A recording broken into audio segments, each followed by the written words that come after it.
سلطان محمود غزنوی کا دربار لگا ہوا تھا۔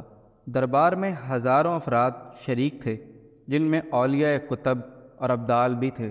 سلطان محمود نے سب کو مخاطب کر کے کہا، کوئی شخص مجھے حضرت خضر علیہ السلام کی زیارت کرا سکتا ہے؟ سب خاموش رہے۔ دربار میں بیٹھا ایک غریب دیہاتی کھڑا ہوا اور کہا، میں زیارت کرا سکتا ہوں۔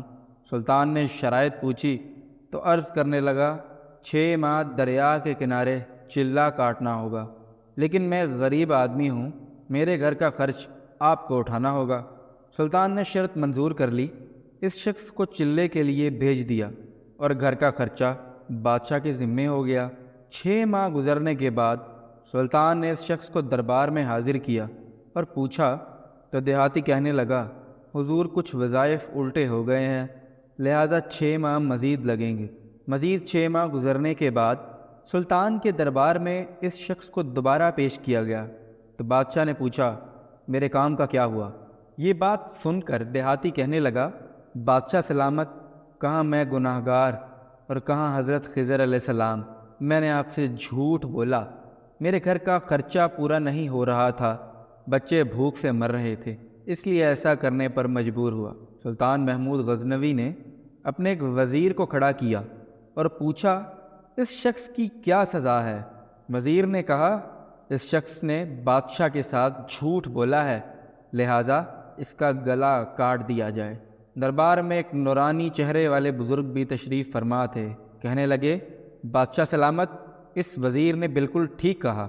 بادشاہ نے دوسرے وزیر سے پوچھا، آپ بتاؤ، اس نے کہا کہ اس شخص نے بادشاہ کے ساتھ فراڈ کیا ہے، اس کا گلا نہ کاٹا جائے بلکہ اسے کتوں کے آگے ڈالا جائے تاکہ یہ ذلیل ہو کے مرے، اسے مرنے میں کچھ وقت تو لگے۔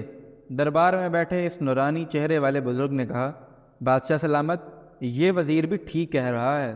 سلطان محمود غزنوی نے اپنے پیارے غلام ایاز سے پوچھا، تم کیا کہتے ہو؟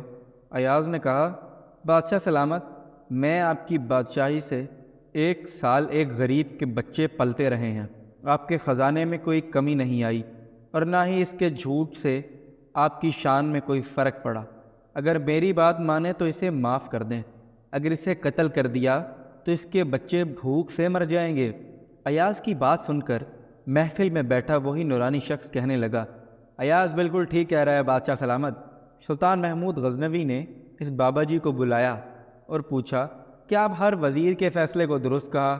ٹھیک ہے، اور اس کے بعد ایاز کی بات میں بھی آپ متفق ہیں، اس کی وجہ مجھے سمجھائیے۔ بابا جی کہنے لگے، بادشاہ سلامت، پہلے نمبر پر آپ جس وزیر کو فیصلہ سنانے کے لیے کھڑا کیا، اس نے گلا کاٹنے کا کہا۔ وہ قوم کا ایک کسائی ہے اور کسائی کا کام گلا کاٹنا ہی ہوتا ہے۔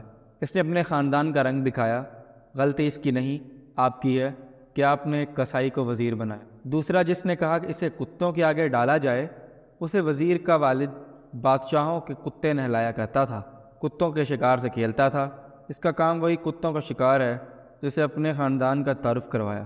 آپ کی غلطی یہ ہے کہ آپ نے ایسے شخص کو وزارت دی جہاں انہیں لوگوں کی قدر نہیں، اور اس ریاست میں اور اس مملکت میں اور اس ملک میں لوگ بھوک سے ہی مرتے۔ اور تیسرا ایاز نے جو فیصلہ کیا تو سلطان محمود، تم سنو، ایاز سید زادہ ہے اور سید کی شان ہے کہ سید اپنا سارا خاندان کربلا میں ذبح کر دیتا ہے مگر بدلہ لینے کا بھی نہیں سوچتا۔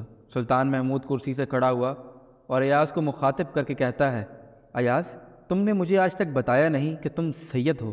ایاز کہتا ہے کہ آج تک کسی کو اس بات کا علم نہ تھا کہ ایاز سید ہے، لیکن بابا جی نے میرا راز کھول دیا، آج میں بھی ایک راز کھول دیتا ہوں۔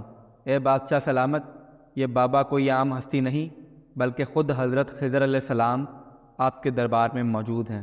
یہ واقعہ شبلی نعمانی کی کتاب سے لیا گیا۔ شکریہ۔